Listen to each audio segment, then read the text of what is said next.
জনাব তারেক জিয়া অনেকদিন পরে দেশে আসছেন, 17 বছর পরে দেশে আসছেন, তার ইনকাম নিয়ে কিন্তু কোনো আলোচনা নেই।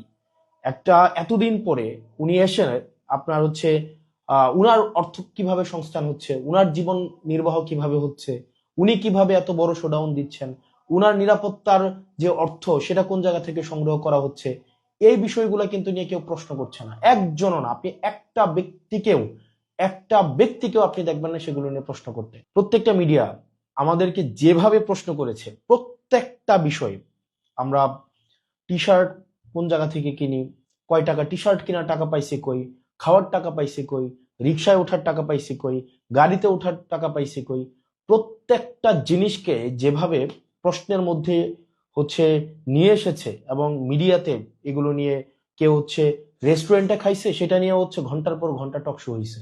আপনার গত আপনার জাস্ট এই কিছুদিন আগ পর্যন্ত টক শো হয়েছে।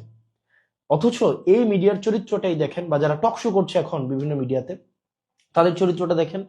গত 15-20 দিন ধরে আপনি দেখবেন না যে তাদের এই এই আলাপগুলো এখন আর টক শোতে আছে। আপনি দেখবেন বিএনপি জনাব তারেক জিয়া অনেকদিন পরে দেশে আসছেন, 17 বছর পরে দেশে আসছেন, তার ইনকাম নিয়ে কিন্তু কোনো আলোচনা নেই। এতদিন পরে উনি এসে আপনার উনার অর্থ কিভাবে সংস্থান হচ্ছে, উনার জীবন নির্বাহ কিভাবে হচ্ছে, উনি কিভাবে এত বড় শোডাউন দিচ্ছেন, উনার নিরাপত্তার যে অর্থ সেটা কোন জায়গা থেকে সংগ্রহ করা হচ্ছে, এই বিষয়গুলো কিন্তু নিয়ে কেউ প্রশ্ন করছে না। একজনও না, আপনি একটা ব্যক্তিকেও আপনি দেখবেন না সেগুলো নিয়ে প্রশ্ন করছেন।